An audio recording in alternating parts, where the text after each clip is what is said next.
इस कार्यक्रम के पुण्यार्चक हैं श्री वर्धमान श्वेतांबर स्थानकवासी जैन श्रावक संघ ट्रस्ट, उपाध्याय प्रवर प्रवीण ऋषि चातुर्मास समिति। No utilization, only investment is dead property. और ये जो भी रखते वो सब मम्मन सेठ के बेटे हैं।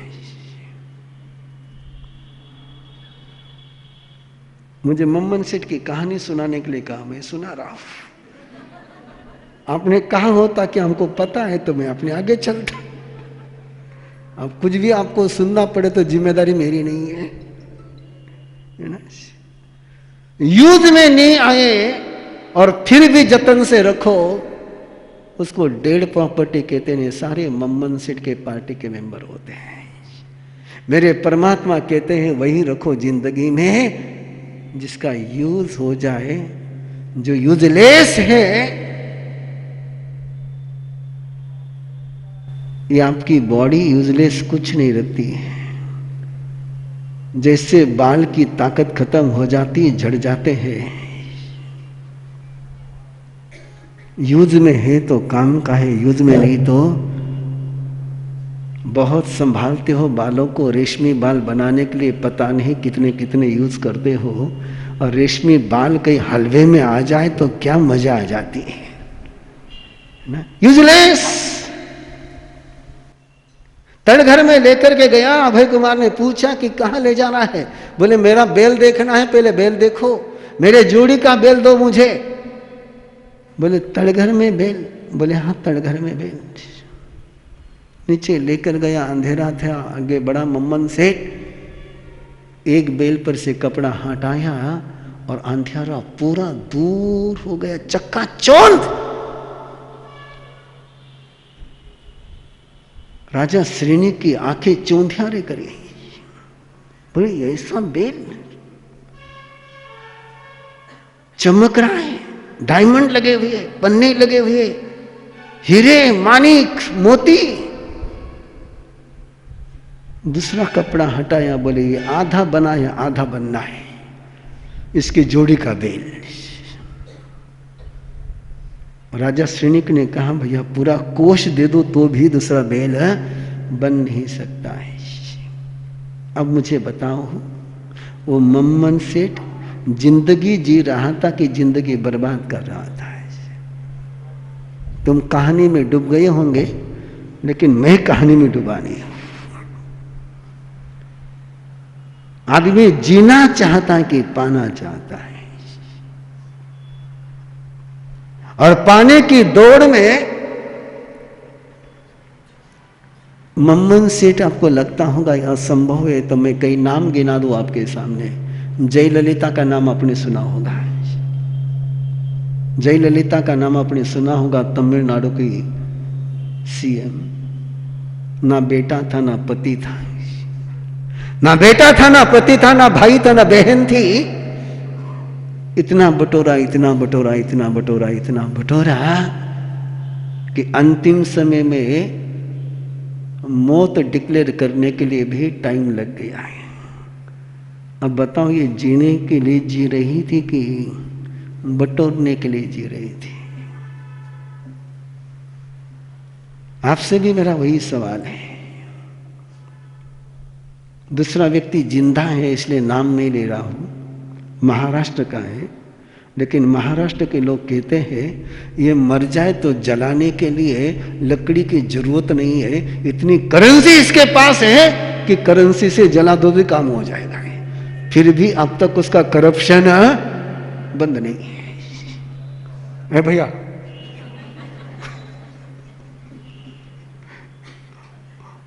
ऑनलाइन हूं भाई मैं।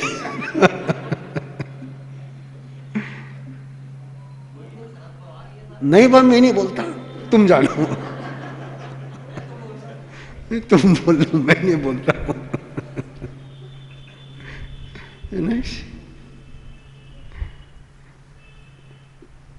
मुझे तो बोलते समय भैया ध्यान में रखना पड़ेगा।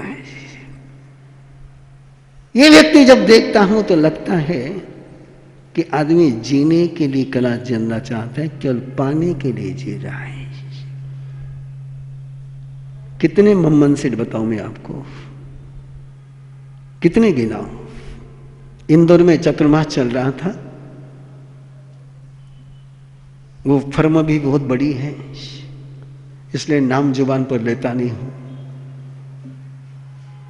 करोड़पति परिवार, बाप ने छोटे बेटे को कुछ दे दिया, बड़े बेटे को कुछ कम दिया, और बड़े बेटे ने बाप पर कोर्ट में दावा किया, बेटा मेरे से जुड़ा हुआ था। मैंने कहा क्या कर रहा है, तुझे क्या कमी है, बाप ने जो दिया उसका धन्यवाद तो दे। बोले मारा साहब अन्याय कबूल नहीं है, अन्याय कबूल नहीं, बाप ने जो दिया उसका धन्यवाद नहीं है, उसको ज्यादा दिया मुझे कम दिया। बोलिए कौन है ये, जीने के लिए जी रहे हैं कि मरने के लिए जी रहे हैं? ऐसे कई एग्जाम्पल आपको बताऊं कि एक बाप तो आखिरी पल तक बेटों का बंटवारा नहीं कर पाया, बेटे मंजूर नहीं कर रहे थे, और ऐसे ही क्लेश में बाप ने आयुष्य पूरा कर दिया। इसलिए मैंने आपसे पूछा, आप सच में जीना चाहते हो कि पाना चाहते हो? फिर मैं जीने की कला की बात करूं, बोलिए, गिव मी आंसर। चेक कर लो एक बार चेक कर लो। जीना चाहो तो जीने के लिए बहुत सही सही रास्ते हैं, बहुत मस्ती से जी सकते हो। पेट भरने की समस्या नहीं, समस्या सारी पेटी को लेकर के है,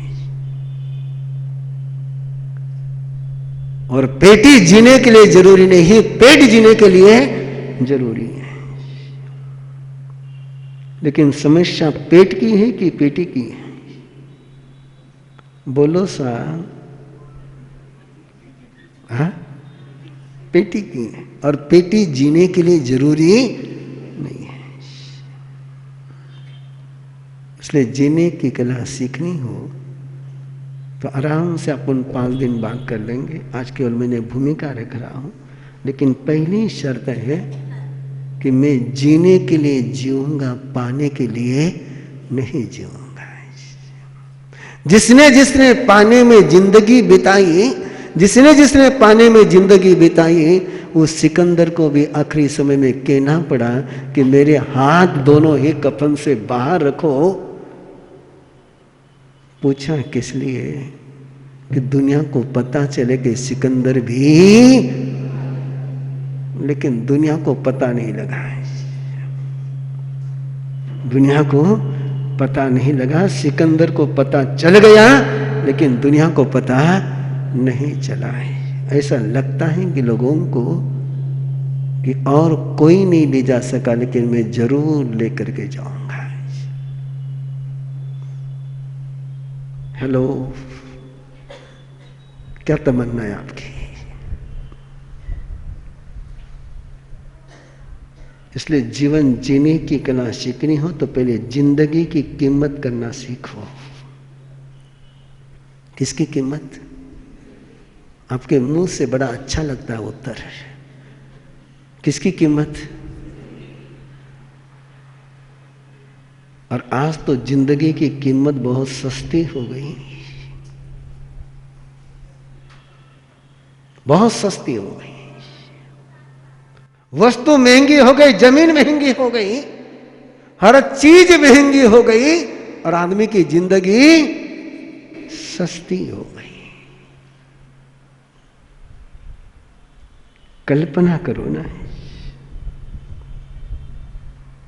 आज से 25 साल पहले कहा जाता था कि इतने शस्त्र हैं कि दुनिया को 7 बार बर्बाद कर सकते हैं। अब 25 साल के बाद का तो सोचिए मत। क्या रूस और यूक्रेन की लड़ाई किस बात की है? जीने की, जीने की।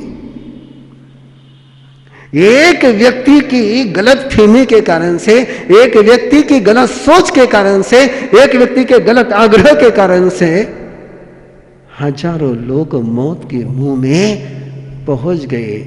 फिर भी अक्ल आने की कोई संभावना 1 साल पूरा होते आ रहा है और कुछ भी नहीं ना, कोई मुद्दा भी नहीं है। यूक्रेन ने नाटो में शामिल नहीं होना, ये कोई मुद्दा हो सकता है? लेकिन आदमी को लगता है कि जिंदगी की कीमत, बोलिए, और जैसे जैसे जिस जीवन शैली के तरफ ये विश्व जा रहा है, ऐसा लगता है कि किसी को जिंदगी की कीमत है ही नहीं, है ही नहीं। आप सोचिए थी जिंदगी की कीमत होती तो क्या इतने पेस्टिसाइड का यूज लोग कर पाते हैं? जिंदगी की कीमत होती तो कोई दूध में यूरिया मिलाता, जिंदगी की कीमत होती तो कोई भ्रष्टाचार करता, जिंदगी की कीमत होती तो कोई वस्तु में ऐसी जहरीली चीजें बेच बना करके बेच सकता था। 15 कर्मा दान परमात्मा ने फरमाए, विश्व वाणिज्य, जिसके कारण से संसार भारी हो जाता है। इसे 15 उद्योग बताए। कितने उद्योग बताए? उसमें से एक है विश्व वाणिज्य, विष का व्यापार करना। किसका व्यापार? विष का व्यापार। Pesticide, pesticide. हम महाराष्ट्र के गांव में थे, महावीर गाथा कर रहा था, बिना महावीर जयंती की महावीर गाथा उस समय कर रहा था। एक दुकान में गोचरी के लिए गया, घर पर गोचरी के लिए गया, ज्यादा रास्ता दुकान से था और देखा जैनी की दुकान और पेस्टिसाइड की दुकान। अच्छा नहीं लगा, मैंने उसको कहा कि भैया ये बिजनेस सही नहीं है। बोले मर साहब प्रॉफिट बहुत है, जमाई हुई दुकान है। बंधुओं, आपको महाराष्ट्र का पता नहीं होगा, मैं इच्चलकरंजी से विहार करके अहमदनगर पहुंचूं, उसके पहले खबर आई कि आमरस का सीजन चल रहा था, आमरस का खाना बना, सबने खा लिया, सब सो गए। बहू दिन में नीचे उतरी, सेल्फांस उठाया, ऊपर गई, पी लिया।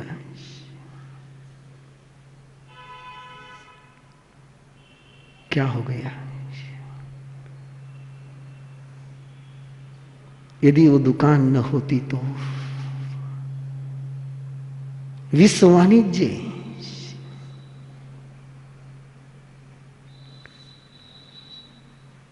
ये कौन से चल रहे हैं? हम कौन सा पैसा कमा रहे हैं?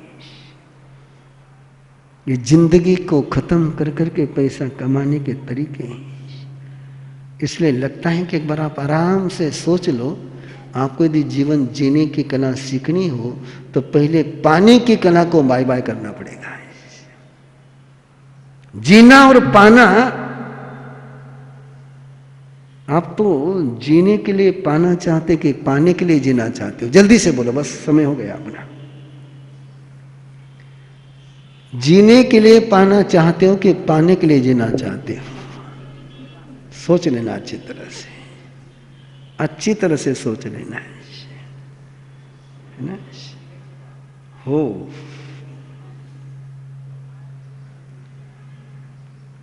चक्रवर्ती होते हैं, चक्रवर्ती होते हैं, 2 प्रकार के चक्रवर्ती होते हैं।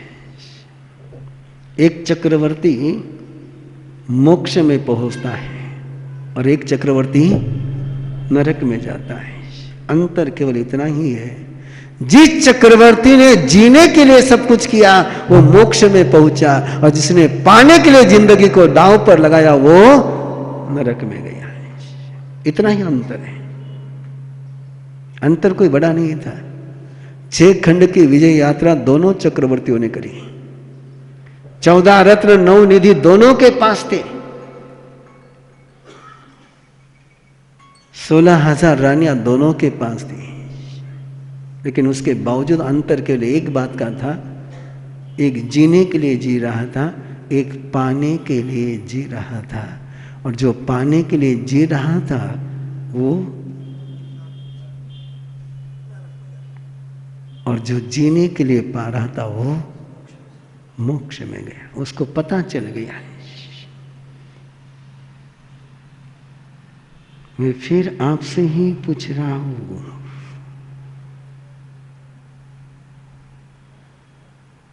खाने के लिए खाते हो, जीने के लिए खाते हो, कि पेट बड़ा करने के लिए खाते हो?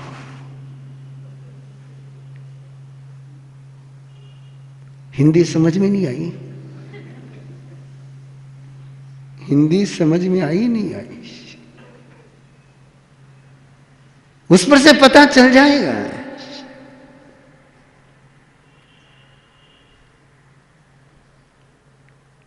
इसलिए जीने की कला प्रभु महावीर ने सिखाई। जयम चरे जयम चिट्ठे, जयम आसे जयम सये,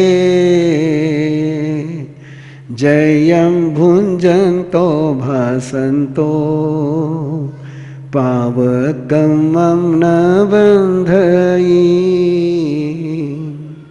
परमात्मा ने तो जीने की कला इतनी सिंपल बताई, इतनी सिंपल कला बताई।